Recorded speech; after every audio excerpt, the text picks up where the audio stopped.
প্রথম কথা হলো যে ডায়াবেটিসটা কি আগে সেটা জানতে হবে। ডায়াবেটিস কি? ডায়াবেটিস হলো আমরা সারাদিনে 3 বেলা যে খাবারটা খাই, 3 বেলা যে খাবারটা, ফোনটা বন্ধ করতে হবে, আপনারা তুমি বাইরে চলে যাও। আমরা 3 বেলা যে খাবারটা খাই সবার ফোন বন্ধ করতে হবে, ফোনটা বন্ধ কর। ডায়াবেটিসটা কি?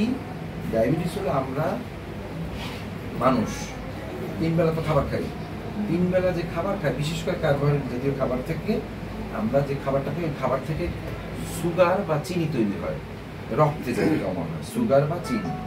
সুগার বা চিনি তৈরি করি আমি শরীরের জন্য, আমার শরীরের ধরেন কোষ, কোষ তো আর বুঝবেন না, মাংস, আমাদের যে মাংস সবকিছু কোষ দিয়ে তৈরি, ওই মাংসের শক্তি তৈরি করার জন্য বা আমাদের এই যে আমরা যে কথা বলি আমাদের শক্তি তৈরি করার জন্য এটিপি তৈরি করে, আমাদের একটা অঙ্গ আছে মাইটোকন্ড্রিয়া, ওই এটিপি তৈরি করার জন্য আমাদের গ্লুকোজ লাগে, এই জন্যই আমরা মেইনলি খাবারটা খাই।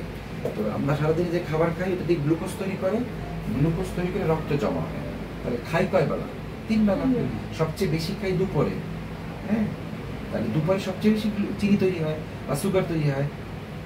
কিন্তু আপনি টেস্ট করতেছেন কখন? শুধু সকালে। এই কারণে কিন্তু আমি জায়গায় লেখা দিচ্ছি যে আপনারা 3 বেলা ডায়াবেটিসটা মাপতে হবে, হয় কোনো ডায়াগনোস সেন্টার থেকে, বা এই যেমন আজকে একটা রুগী আমি এই জায়গায় করে দিচ্ছি, ওই যে ও জানে, বা 3 বেলা ডায়াবেটিসটা মাপতে হবে। কারণ দুপুরে সবচেয়ে বেশি খাই, তারপরে সেকেন্ড পজিশনে কোনটা? রাত। আর সবচেয়ে কম খাই সকালে। সকালে আপনি ডায়াবেটিস টেস্ট করছেন, সকালে তো কম আসবে, আপনার সুগার কম তৈরি করতেছেন, দুপুরে বেশি তৈরি করতেছেন, রাতে সেকেন্ড মানে তারপর একটু। এখন আমার 3 বেলা ডায়াবেটিস যদি না মাপি তাহলে আমার কোনোদিন ডায়াবেটিস কন্ট্রোলে আছে কি নাই সেটা আমি বুঝবো না। আপনি তো মাপতেছি আমরা শুধু সকালে, এবং ম্যাক্সিমাম জায়গায়, বাংলাদেশের ম্যাক্সিমাম জায়গায় ডাক্তাররা 1 বেলা ডায়াবেটিসটা মাপতেছে।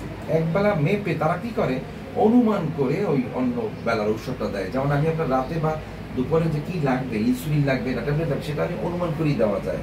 বা আমি তো মানে উপহাস করে বলি যে ওই সব ডাক্তাররা হলো আল্লাহর ওলি, কারণ ফেরেশতারা তাদের কাছে ওহী নাজিল করে, নালে কি করে জানে যে সকালে মেপে আমি কি করে জানলাম যে তার দুপুরে ডায়াবেটিসটা কেমন, যেহেতু বেশি খাই, রাতেও তো মোটামুটি খাই কম না, তো এই 2 বেলার ডায়াবেটিসটা কিভাবে জানলাম? এই জন্য আমাকে 3 বেলা ডায়াবেটিসটা মাপতে হবে, এটা প্রথম সত্য। এবং আমার মানে এখানে যত রুগী, চেম্বারে যত রুগী, সবাইকেই 3 বেলা ডায়াবেটিস মেপে আসতে হয়, এটা হলো নাম্বার 1। তাহলে এটা ভুল, আমাদের এটা ভুল কাজ কি, আমরা 1 বেলা ডায়াবেটিস, 1 বেলা মাপলে আমার কখনোই ডায়াবেটিসের সঠিক কোন বেলা কত এবং গড়ে কিভাবে থাকে, কোন বেলা বেশি থাকে, কোন বেলা আমার ইনসুলিন বেশি দিতে হবে, কোন বেলা কম দিতে হবে, সেটা আমি বুঝবো না, তাই না? কি বুঝছেন আপনারা সবাই? আচ্ছা, এটা গেল নাম্বার 1।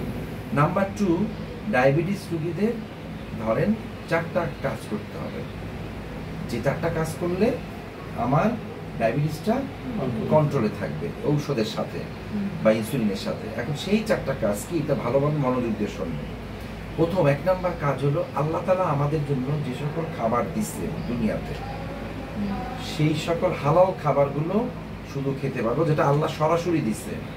সেই আল্লাহর দেওয়া খাবার থেকে মানুষ, কোনো প্রশ্ন করবেন না, আমি পরে ব্যাখ্যা দেবো সবে। আল্লাহর দেওয়া খাবার থেকে মানুষ তেলে ভাইজা, তেলে ভেজে, আগুনে ভেজে, আর কি বালুতে ভেজে, এই 3 বার ভাজলো, তাইলে সেই খাবারটা খাওয়া যাবে না। বা 4 নাম্বার কি, মিল কারখানার মাধ্যমে যদি ভাইজা বা যে কোনো ভাবেও কোনো কিছু তৈরি করে, এই 4টা খাবার খাওয়া যাবে না। কি কি? আল্লাহর দেওয়া জিনিস খাওয়া যাবে, আল্লাহর দেওয়া জিনিস থেকে আগুনে ভাইজা, তেলে ভাইজা, বালুতে ভাইজা বা মিল কারখানার মাধ্যমে ভাইজাই ধরেন কোনো কিছু বানাইলে সেটা খাওয়া যাবে না। মিল কারখানায় কিন্তু অনেক অনেক বেশি টেম্পারেচার এটাই হয়, ওইটা খাওয়া যাবে না। তাহলে এই গেল 1 নাম্বার, মনে থাকবে? আচ্ছা, তাইলে এখন এটা ব্যাখ্যাটা শোনেন। যেমন আল্লাহ তাআলা আমাদের জন্য লাল চাল দিচ্ছে, আউশ চাল, মোটা চাল, এগুলোর গ্লাইসেমিক ইন্ডেক্স আছে। যে গ্লাইসেমিক ইন্ডেক্স মানে কি আপনারা বুঝবেন না, গ্লাইসেমিক কোন খাবারে আমার কত বেশি সুগার তৈরি করে রক্তে, সেটা লাল চালের গ্লাইসেমিক ইন্ডেক্স 17-এর মতো, তার মানে 17 বা সুগার। কিন্তু সেখানে গমের গ্লাইসেমিক ইন্ডেক্স 80 থেকে 92 এরকম। তাহলে গম থেকে আমি কি করি, মিল কারখানা দিয়ে আটা করি, তাহলে এটা তো নিষেধ বলছি। তারপর সেটার আবার রুটি বানাই আগুনে ভাজি, আগুনে ভাজাও তো নিষেধ, বালুতে ভাজা নিষেধ, আগুনে ভাজা নিষেধ, তেলে ভাজা নিষেধ, মিল কারখানায় ভাজা নিষেধ। তাহলে আমি 2টা ভুল করতেছি। গমের এমনি তো বেশি সুগার বানায়, তাহলে সারা বাংলাদেশে আজীবন সব জায়গায় শুনবেন যে রুটি খাইলে ডায়াবেটিস ভালো হয়, কিন্তু রুটি খাইলে গ্যাস্ট্রিক বাড়ে, রুটি খাইলে স্টোমাকে অনেক সময় কোলন ক্যান্সার হয়, অনেক সমস্যা হয়, অনেক রোগ বাড়ে। হ্যাঁ, কিন্তু তার থেকে ভাত খান আপনি। কি তাহলে আমার নিয়ম হলো আপনি আল্লাহর দেওয়া মোটা চাল, চিকন চাল খাওয়া। চিকন চাল তো ওই প্রলেপ দেওয়া হয় ওইখানে মেশিনে ছাটাই করে তারপর প্রলেপ দেয়, তো চিকন চাল মিনিকেট খাওয়া যাবে না। আল্লাহর দেওয়া ভাত অল্প পরিমাণে খান, কোনো সমস্যা নেই। আচ্ছা, চাল দিয়া আগুনে ভাজলে কি হয়? মুড়ি হয়, খই হয়, খাওয়া যাবে না। মুড়ি খই খাওয়া যাবে না। অনেকে মনে করে এটা না জানার কারণে যে মনে করেন আমি তো ভাত খাই না, আমি তো মুড়ি খাই, কিন্তু মুড়ি তো আরো খারাপ, মুড়ি গ্লাইসেমিক ইনডেক্স অনেক বেশি। আচ্ছা, তারপর ধরেন আপনি বিস্কিট, ওই সেই আটা বা ময়দা দিয়া বিস্কিট মিলে বানায়, তো খাওয়া যাবে না। আচ্ছা, তেল কি আল্লাহ দিচ্ছেন? আল্লাহ তেল দেয় নাই, তাহলে তেলও সরাসরি খাওয়া যায় না যদি আপনি নিজে বানিয়ে নিতে পারেন, এই যে না ভাইজা। কারণ এই যে আমরা যে তেলটা খাই ওই তেলটা কিন্তু অনেক গরমে, ওটা টেম্পারেচার কালো হয়ে যায়, পরে ওইটাকে রং ডাই দিয়ে ওই কালার তৈরি করে। তার মানে কেনা কোনো তেলই খেতে পারবে না। যদি আগের যুগে আপনার আমলে আপনার বাবা মা বা আপনার মা ওই নারিকেল দিয়ে তেল বানাইতো, নারিকেল পোড়াইয়া একটা ওই সুতির কাপড়ে পেঁচাইয়া রসটা নিয়ে তারপর এটা তেল বানাইতে যাবে, জাল দিয়ে খাওয়া যাবে, কিন্তু ভাইজ্যা খাওয়া যাবে না। যেমন মাছ ভাইজ্যা রান্না করলে খাওয়া যাবে না, মাছ রান্না করে খান, তরকারি রান্না করে খান, ভাতও তো রান্না করে খান, এরকম বুঝছেন? এখন বুঝছেন ব্যাপারটা? তাহলে আল্লাহ দেওয়া জিনিসটা বুঝছেন? এখন আমি বললাম না এতদিন যা জানছেন সেটা সব ধারণা চেঞ্জ হয়ে যাবে, আজকে নতুন কিছু জানবেন। আগে জানতেন রুটি খাওয়া যাবে, এখন আছে। দুই নম্বর নবী করিম সাল্লাল্লাহু আলাইহি ওয়াসাল্লাম যেভাবে আমাদের খাইতে বলছে তার তরিকা মতো কি, উনি বলছেন আমার পেটের 3 ভাগের 1 ভাগ খাও, 1 ভাগ খালি রাখো, আর 1 ভাগ পানি খাও। এইভাবে 3 বেলা যদি খাই, আমরা খাই না তো এইভাবে, আমরা তো এই পর্যন্ত এই হাঁসের মতো খাই, আমরা গরুর মতো, পরে যাওয়া খাই, গরু যাওয়া কাটে না, খাইয়া ওই শেষে আগে তো যা দেন কি বলে এটাকে, এই যে মানে ও খাইয়া তারপরে পরে জাবর কাটে, জাবর কাটে এরকম দেখবেন যে মুখে এসে চাপায় লাস্টে। তো আমরা তো মানুষ, আমরা তো গরু না, আর আমরা ইও না, কি বললো আর একটা জানলাম না যে কি, যে হাঁস এই পর্যন্ত খাই দিই, কেন খাইতে খাইতে খাইতে গরম আছে। পেটের 3 ভাগের 1 ভাগ খাবেন, নবীর কথা মতো। আচ্ছা, নবী করিম সাল্লাল্লাহু আলাইহি ওয়াসাল্লাম আরেকটা কথা বলছে যে তোমরা ফজরের নামাজের পর ঘুমাইতে নিষেধ করছে।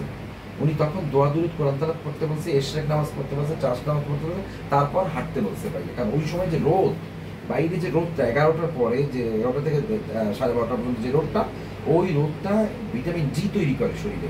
এই যে শরীরে ব্যথা বোথা যত কিছু অনেক রোগের কারণ হলো ভিটামিন ডির অভাব, ডি3-এর অভাব। তো ওই জন্য ওই সময় ওটা স্বাস্থ্যকর, এই জন্য নবী করিম সাল্লাল্লাহু আলাইহি ওয়াসাল্লাম ওই সময় হাঁটতে বলছে সকালে। তাহলে উনি ওনার কথা মতো আমরা যদি হাঁটি, সকালে হাইটাই সে নাস্তা করি, তাহলে তো ভালো হইবে। আচ্ছা, দুপুরে উনি কি বলছে? উনি দুপুরে খাইয়া ঘুমাইতে নিষেধ করছে, হাঁটতেও নিষেধ করছে, রেস্ট নিতে বলছে। আর একটা কথা আছে, গড়াগড়ি করবেন দুপুরে খাইয়া। আচ্ছা, তাহলে সেটা করবেন নবীর কথা মতো। আর উনি বলছে, নবী সাল্লাল্লাহু আলাইহি ওয়াসাল্লাম রাতে বলছে, রাতে খাইয়া 40 কদম হাঁটতে বলছে, জানেন বোধহয়। আচ্ছা, 40 কদম হাঁটতে বলছে, এর কারণ কি, রাত্রের খাবার খাইতে হবে ঘুমানোর অবশ্যই 2-3 ঘন্টা আগে, এবং এশার আগে যদি রাত্রের খাবারটা খান, এশার নামাজের পর উনি তার আয়েশা রাদিয়াল্লাহু তাআলা আনহা ওনার ওয়াইফকে নিয়ে, জানেন কিনা, শুনছেন কিনা জানি না, বাইরে যাইতো এবং দৌড়ের প্রতিযোগিতা করতো, দেখি কে আগে ওই পর্যন্ত যাইতে পারে, এবং সেই ইচ্ছা করে হাইরে যেত ওয়াইফের কাছে, ওয়াইফে খুশি করতো। তাইলে ওইটা কেন করতো? কারণ খাবারটা হজম হওয়ার জন্য। আমরা কি করি, খাইয়েই শুয়ে পড়ি। হ্যাঁ, তো আমরাও কিন্তু ভুল কাজ করি, আমরা রাত 11টা-12টা পর্যন্ত চেম্বার করে রাতে যাই, তাও খাইয়ে ঘুমাই, এটা খারাপ। তো এই জন্য খেতে হবে ঘুমানোর অবশ্যই 2-3 ঘন্টা আগে, যাতে ওই খাইয়ে হাঁটাহাঁটি করলে তারপর আমার খাবারটা হজম হয়। এটি বুঝছেন নবীর তরিকা। এখন আসেন 3 নাম্বার। 1 নাম্বার বলছি আল্লাহর দেওয়া জিনিস, 2 নাম্বার নবীর তরিকা, 3 নাম্বার হলো 5 ওয়াক্ত নামাজের সাথে এই যে আল্লাহর দেওয়া জিনিস আর নবীর তরিকায় খাবেন। এখন আসেন 3 নাম্বার। 3 নাম্বার, ফজরের নামাজের পর নবীর তরিকা মতো হাঁটতে বেরোলেন। ধরেন 7টায় যদি হাঁটতে পাইলেন, সকালে 8টার সময় আসলেন, 1 ঘন্টা হাঁটতে আসলেন, 8টায় এসা আল্লাহর দেওয়া মোটা চাউলের ভাত খাইলেন। আগে আগে করবেন কি, সালাদ খাইয়ে নেবেন, সালাদ অর্ধেক পেট ভরবেন সালাদ খাইয়ে, তারপর আধা মুঠ ভাত আর তরকারি যা ইচ্ছাতে, মাছ, আল্লাহর দেওয়া জিনিস, মাছ মাংস ডিম দুধ সব খান, কোনো সমস্যা নেই, যা ইচ্ছা খান।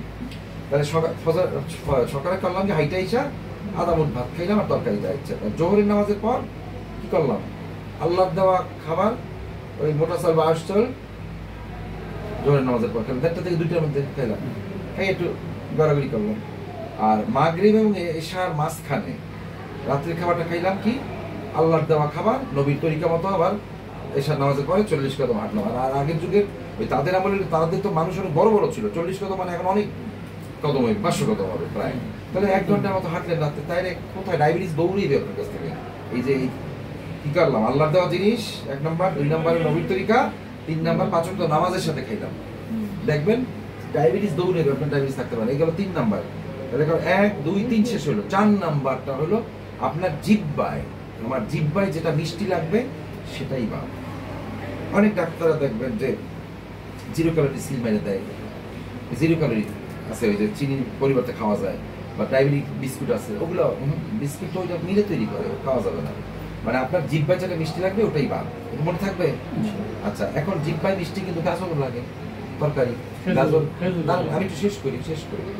গাজর মিষ্টি লাগে, খাওয়া যাবে না। মিষ্টি কুমড়ো মিষ্টি লাগে, খাওয়া যাবে না। মিষ্টি আলু মিষ্টি লাগে, মাটির তলের জিনিস। আচ্ছা, এখন কিন্তু ডায়াবেটিস রোগীরা যেহেতু যে জিনিসের প্রতি আমরা নিষেধ করি সেটার প্রতি মানুষের লোভ অনেক বেশি বেড়ে যায়। তো ডায়াবেটিস রোগীরাও মিষ্টির প্রতি চুরি করে, নিজের ঘরে চুরি করে খায় যাবেন, গোপনে গোপনে খায়। এখন এইটা থেকে পরিত্রাণের জন্য আমরা কি করব, আমরা কিছু মিষ্টি ফলও তো মিষ্টি, টক ফল তো খাইতেই পারবেন, কিন্তু মিষ্টি ফল তো খাইতে পারবেন না এই হিসাবে। তাহলে কিন্তু কিছু মিষ্টি ফল খাওয়া যাবে। এইটা মনে রাখার জন্য একটা সহজ উপায় হলো, যেই মিষ্টি ফল মনে রাখবেন এখন আজকে থেকে, যেই মিষ্টি ফলটা সোলা সইলা খাওয়া লাগে, কষ্ট করে খাওয়া লাগে, আল্লাহ দেশে গাছ দিয়ে পাইরা ধুইয়া সইলা খাওয়া লাগে, সেটা খাওয়া যাবে না।